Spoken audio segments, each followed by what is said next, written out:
And it says, Jesus teaches us that the lamp of your body is your eye. This is the lamp. For those who have healthy eyes will be full of light. Not healthy in terms of can visually see, not healthy in terms of I can open my eyes and I can identify things versus somebody who's blind. Healthy in terms of outgoing goodness that is coming out of them. Healthy, are full of light. As for those with a bad eye, they'll be full of darkness. Again, not because you are blind and cannot see, but if your eye is seeing dark things, you're filling that inner self with dark things. Previously, I spoke about the importance of sight for us. So remember, we were talking about being spiritually blind, and I was saying how important it is that we can see, that we can see the things around us, that it's a huge disability being blind and stumbling through life, I would suppose, without our sight. And we take it for granted, but I'm sure how much for us, if we lose our sight, would appreciate just how powerful sight was if we don't have it anymore. And in that lesson, we looked at spiritual blindness, as I mentioned, and despite having sight, one can be spiritually blind.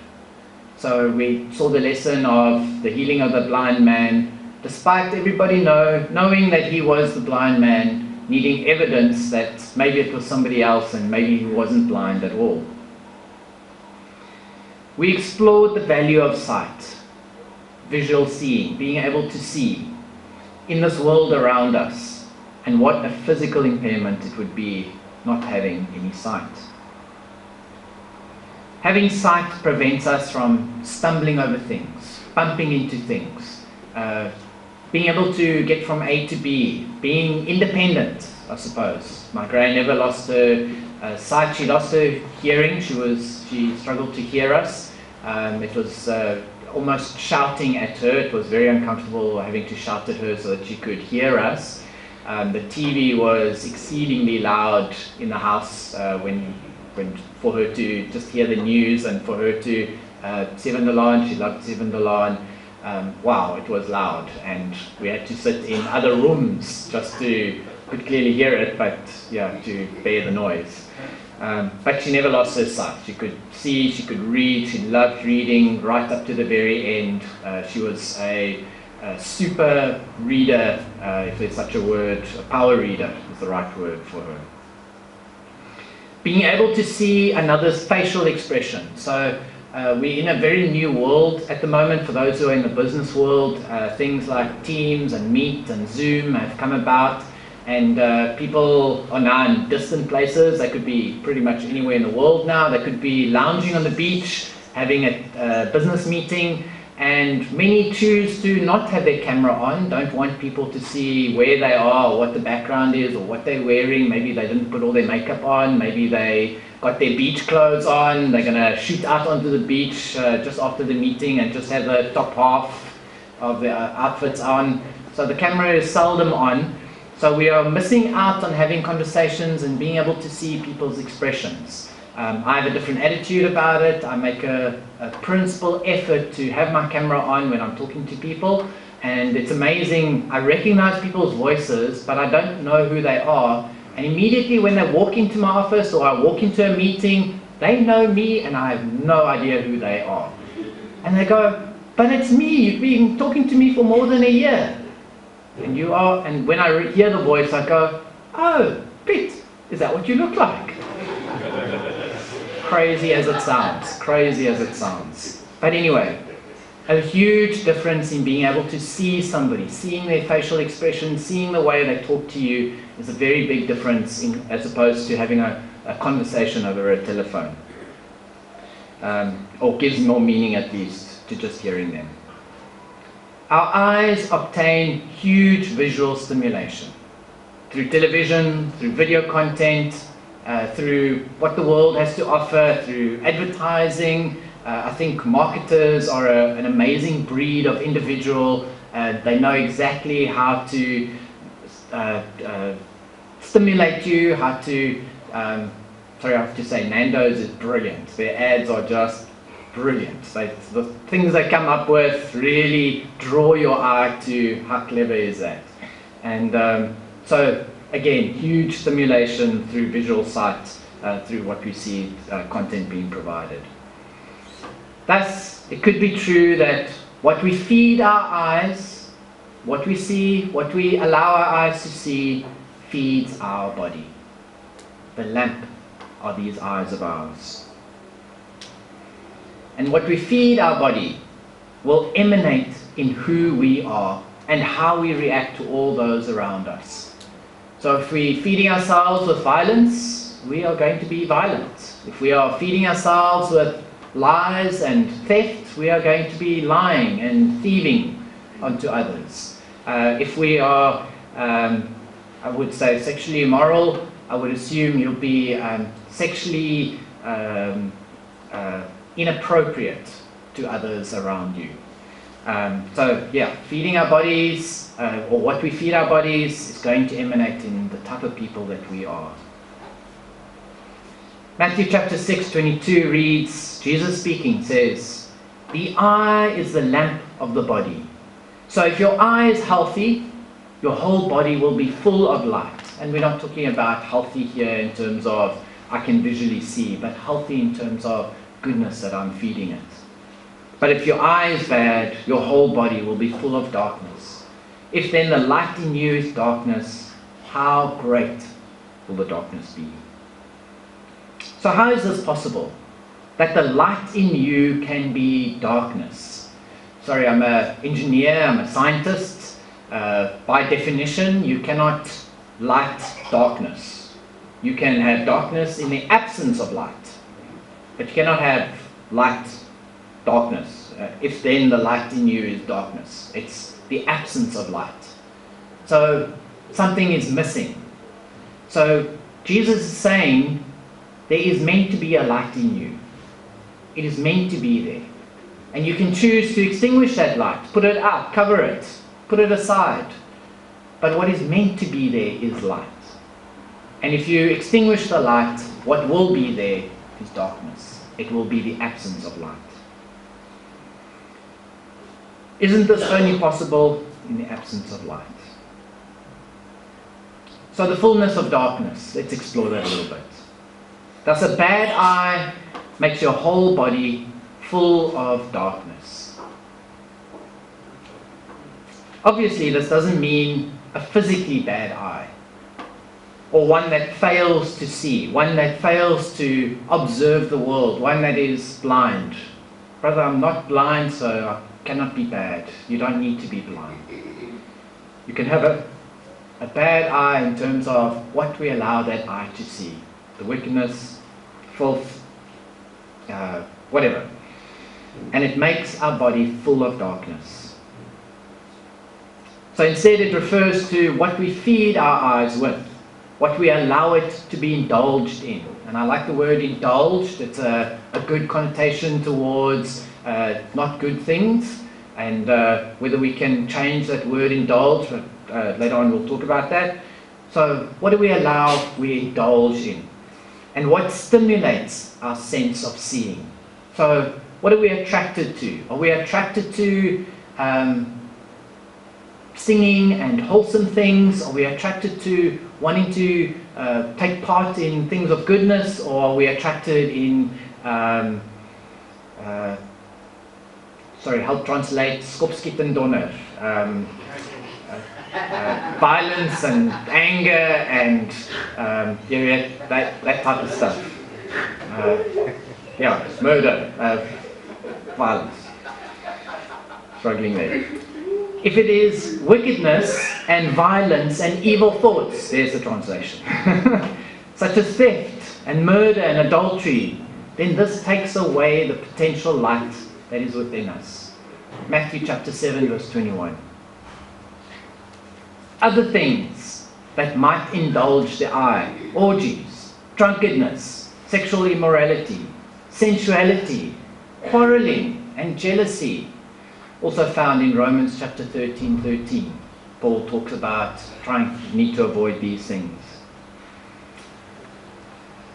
In the absence of light, so we've extinguished the light, it's now just darkness, there's nothing there.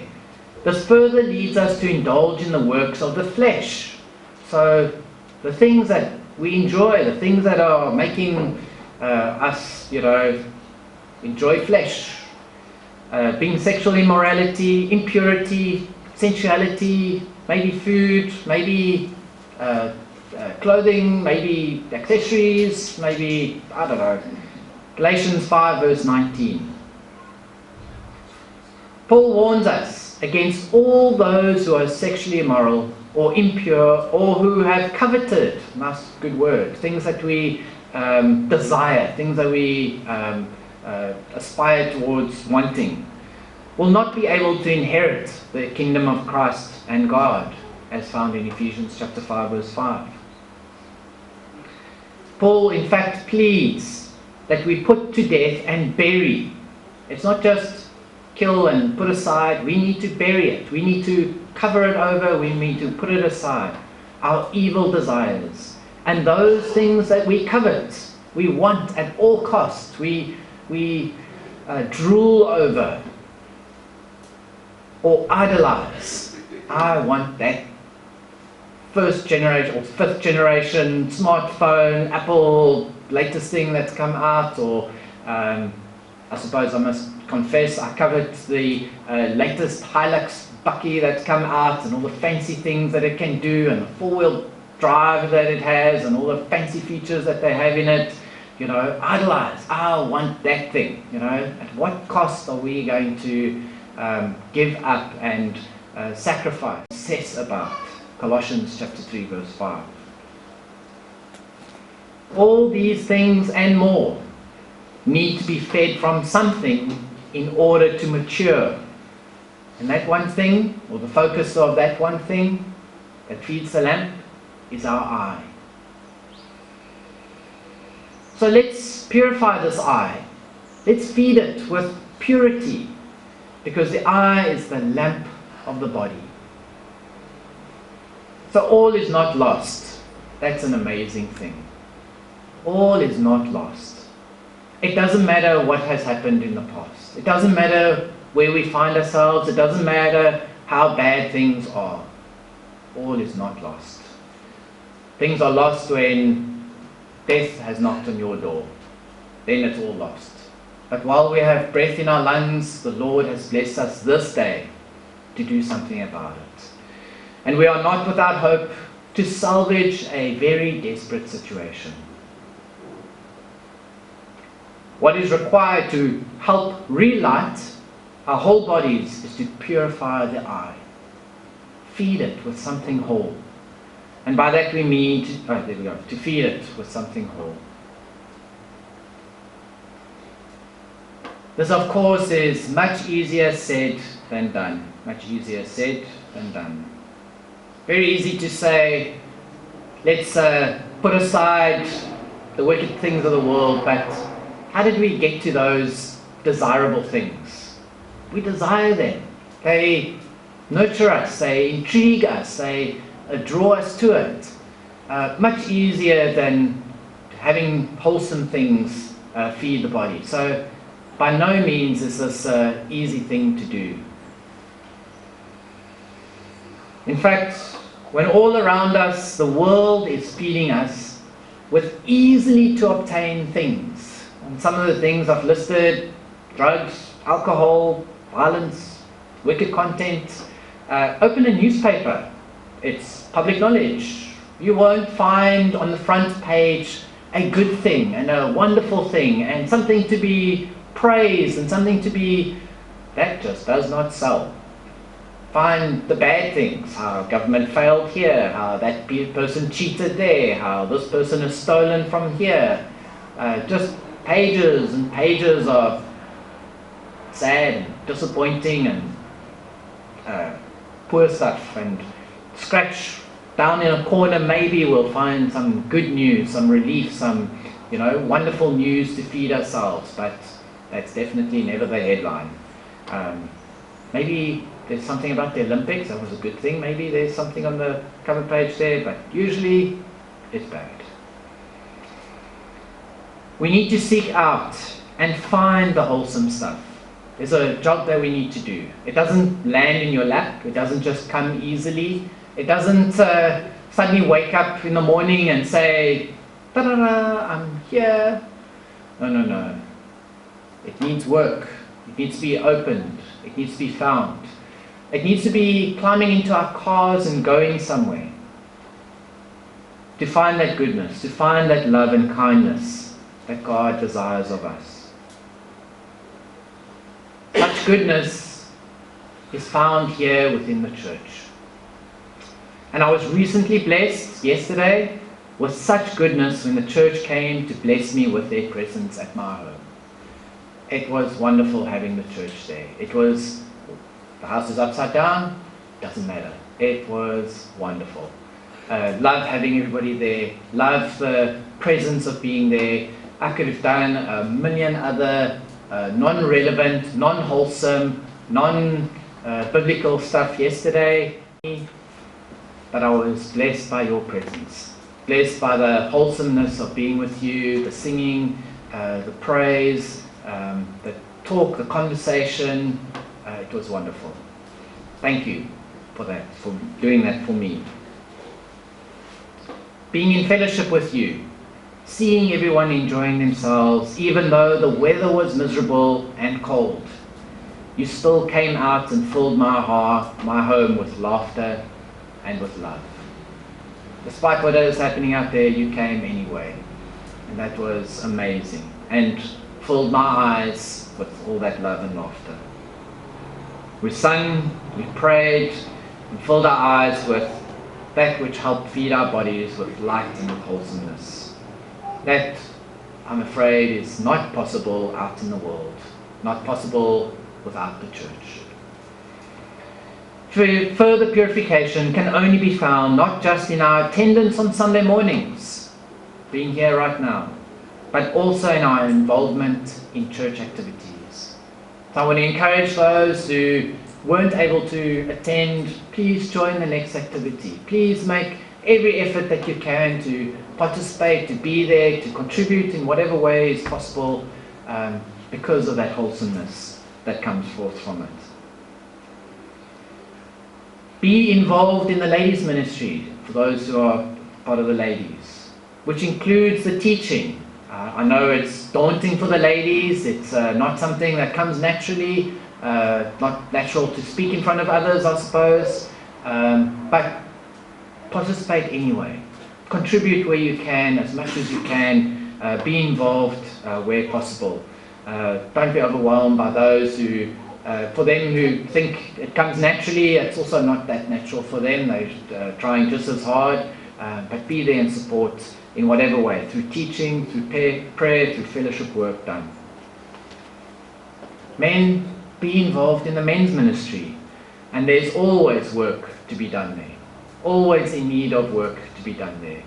Always hands to be done. And to those men who just naturally gravitate to say, how can I help, and get their hands dirty and get involved, I thank you for that. Please continue to do so. Be involved in teaching the youth, supporting the men in their works, in the benevolence work of the church, in the building maintenance that needs to be done, in evangelism and in the fellowship work that we have. There's visitation to be done, there's many other roles and duties and tasks that need to be fulfilled. Help contribute to that in whatever way you can. Let's conclude. If you are struggling with substance abuse, and it doesn't have to be drugs and alcohol, it could be any substance that's not good for you. Too much food, Too much, if there's such a thing as too much reading, too much anything. Too much of anything is never good for us. Any abuse, whatever that might be, or any other negative thing that extinguishes your potential light. Please speak up. Find someone in the church who you can trust just to hear you out. Don't suffer alone.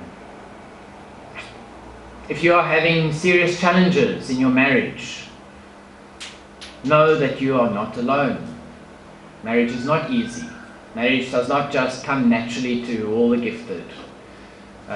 Karen and I have our fair share of fights and difficulties.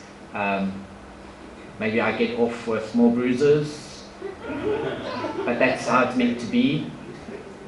She's brilliant to me, actually. I've got nothing to fault on, but marriage is hard work. We have our differences. We have our different opinions. We've got to work through those. But for those of us in more serious trouble, please speak up. You're not alone. Seek help, because help is not a failure. It is a first step to a potential remediation. Too many times we read of divorce, and many colleagues that I've spoken about, that's the only route left, and talking that the path is already lost, the hope is already lost. But let that not be us. Let us help one another to find that path of remediation. Whatever it might be, whatever difficulties, children, parents, elderly parents, neighbors, colleagues, the boss, whatever it might be, thinking that you can overcome the wickedness that comes from the world. If you think you can overcome the wickedness that's out there, or you alone can overcome that from the world on your own, that is your first mistake. The world out there will do everything to overcome you. And to think you can do it on your own, or to think that I can only come to the church, Brother Mark, once I've got this problem in my life sorted out, it's not going to happen. Hence the purpose and the function of the church. Not here to judge, not here to ridicule, not here to point fingers, but as you did for me yesterday, uplifted me, fed me wholesome food, sanctified me, did amazing things, and I need that in my life, and I thank you for having done that for me yesterday.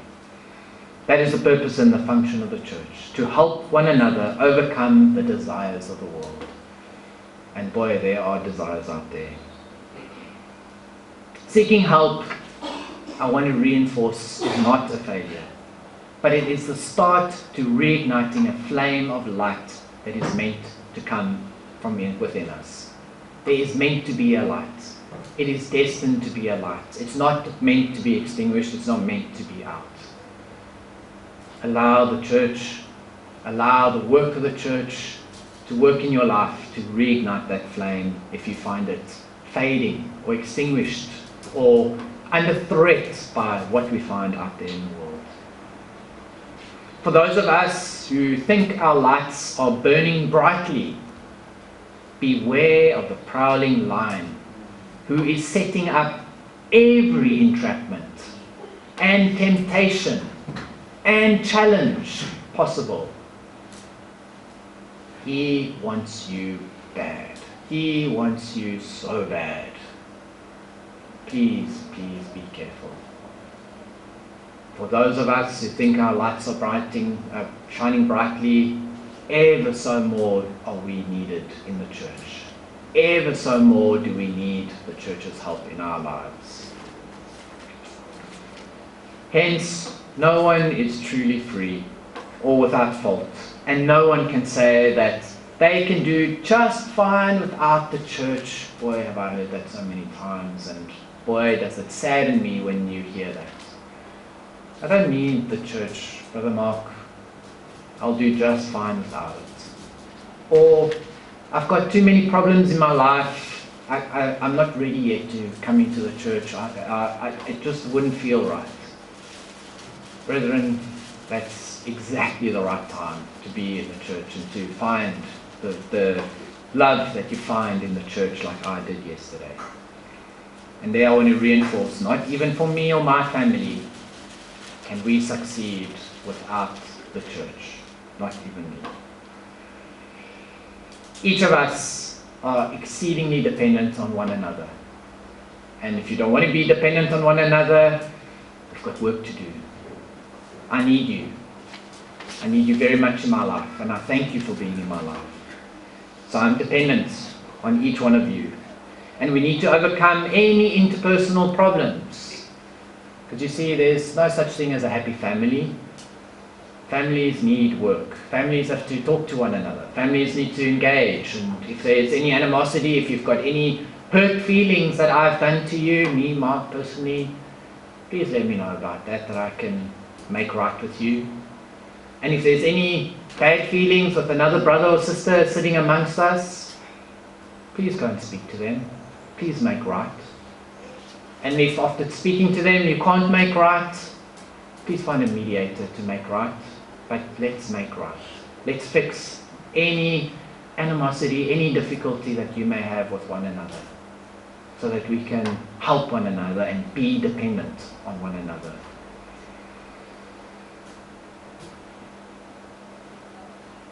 We must be supportive of one another, putting aside sin, helping build up one another in unity, in truth and in spirit.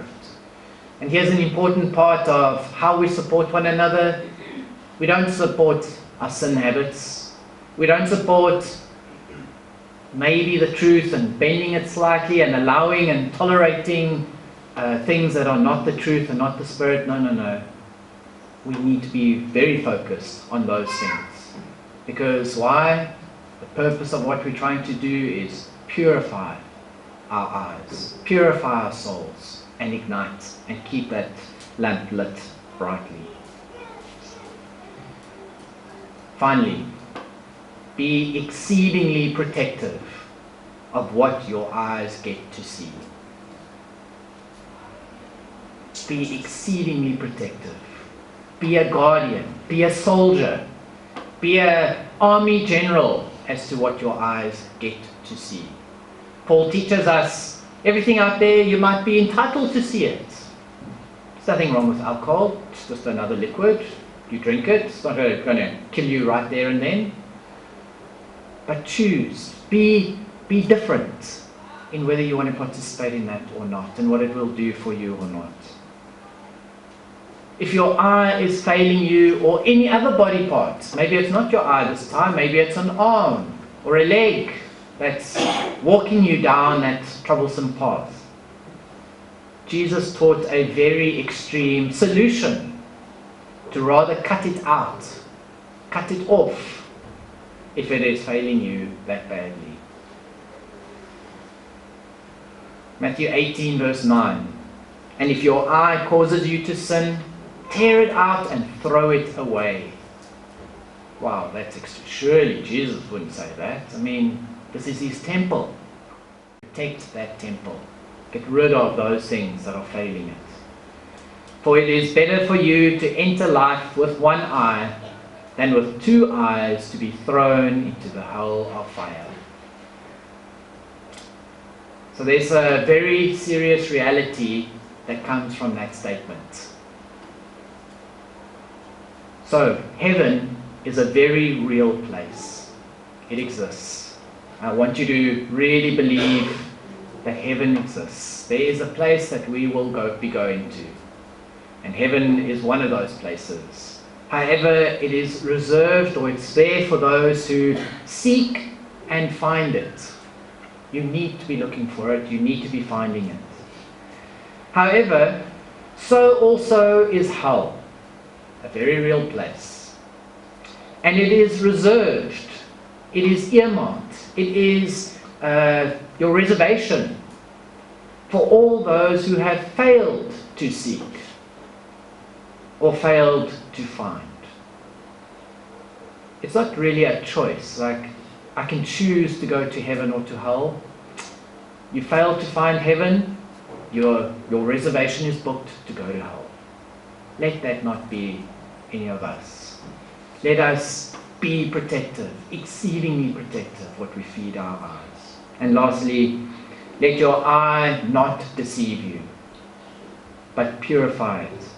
Let it be filled with wholesomeness, goodness, gentleness, love, so that your eternal light may shine brightly. Brethren, thank you for your time.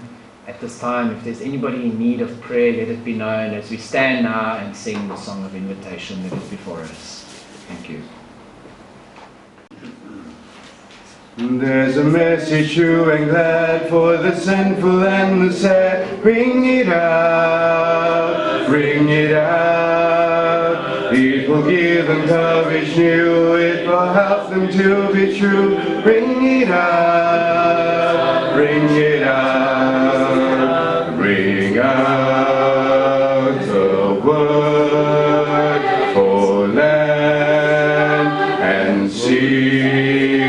So far from Jesus, many live in sin and doubt. Bring out the news that makes men free. To all the lost of every nation, bring it out.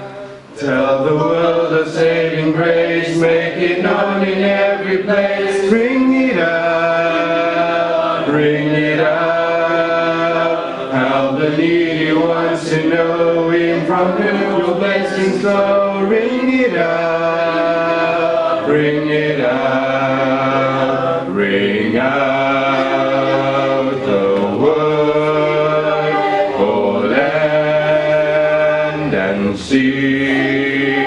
So far from Jesus, many live in sin and doubt. Bring out the news that makes men free. To all the lost of every nation, bring it out. Sin and doubt will sweep away till shall dawn a better day. Bring it out, bring it out. Till the sinful world be won for Jehovah's mighty Son. Bring it out, bring it out. Bring out the word for land and sea. So far from Jesus, many live in sin and doubt. Bring out the news that makes men free. To all the lost of every nation, bring it out.